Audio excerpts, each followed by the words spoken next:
Hello everybody, today we are on Pétanque zone and actually this video is, as you can hear, English, so we are going international. No, just kidding. Basically I'm summing up every video I recorded in French. These are 21. I will sum up every single one of them very shortly so those who don't understand any French can still get the point of my videos and learn and improve their game through that. I will not go in extremely deep depth in these videos because I just don't have time. The videos will take 2 hours.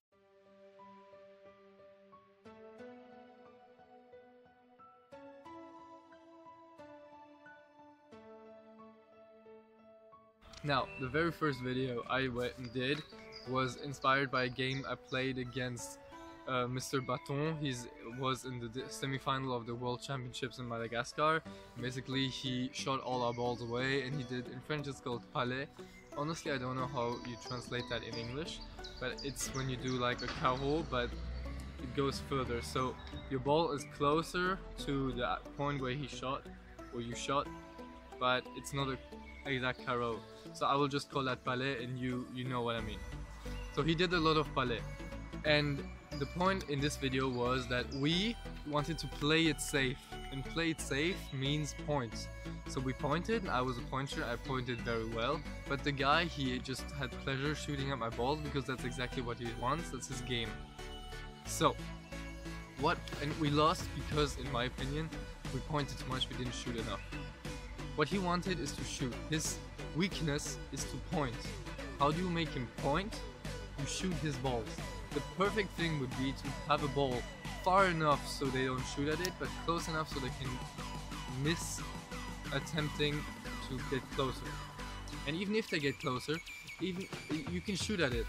And it's a very good team, so only very good teams can beat this team. But the important factor is that if you want to win against them, you have to have a good level. A good level means you can shoot at least 5 or 4 balls, surely.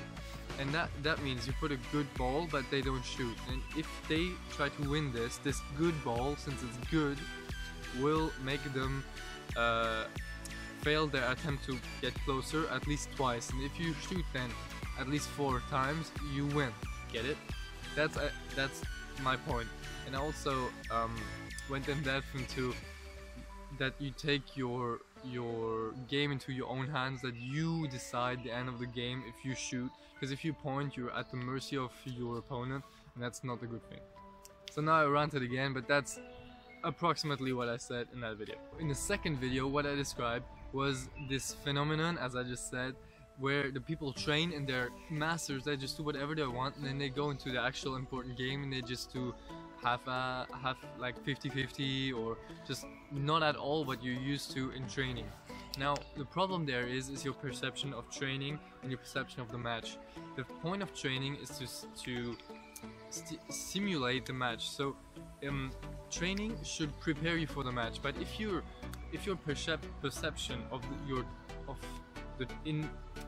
if your perception of the training is not the same as in the match, your training is pretty much useless. You should train in the same conditions mentally as in a match. In a match, people look at you. In a match, it's important. In a match, you have pressure. In a match, you can win stuff. In training, you have none of all that. So you take more risks, you are more free, everything's good, you have more, at least as a beginner, intermediate, early advanced, you have way more success. So what you need to do is first play way more important games, it will just come naturally. Second, you need to put some pressure on you while you train. Train for money, like €1. If you hit that, you get €1. Or what I sometimes did is, like, I have my friends who have no idea about pétanque look at me, and if I play and I throw balls and I don't hit anything, they will just think I'm super shit, even though I was very close. But since they don't know anything, they will just see the result, and the result was 0. So that's giving yourself pressure. But on the other hand, if you have too much pressure in a match, you should lower it down and keep more calm. You see the system? You have too much pressure and not enough. And training is here, match is here. You should get it equal. Get it? So In training, get some more pressure. In match, if you need, you should get way less. How? When you have an important ball to shoot, for example, all you should do is absorb the pressure of it. Okay, that was awkward as fuck. All you should do is absorb the pressure, look around you, everybody looks at you, absorb it, make it an excitement instead of a fear. I talked about various tactics to do that. Just try to learn your French because it's way too long to explain that. Just by experience, by time, it will come. Also in this video, a very important thing is that you need to realize that the thing you're doing, like doing this, is the exact same in training than in your match. So you should focus on this. You should have confidence in your gesture, in exactly what you're doing, but also confidence in like yourself and physics. If you throw the ball straight with a minimum of correct force, what should happen? Of course the ball is gonna go away, or at least a little bit, okay? So just have confidence in normality, okay? You have your ball like that, you're nice and confident, you're straight, and then you throw it. What should happen? In the worst of cases, you're a little bit long, that's it. Just understand that in training, when you do boom, in a match, you have to do the exact same thing. It's nothing different, only your perception is different. And so, once you identify the problem, it's done. No more problem.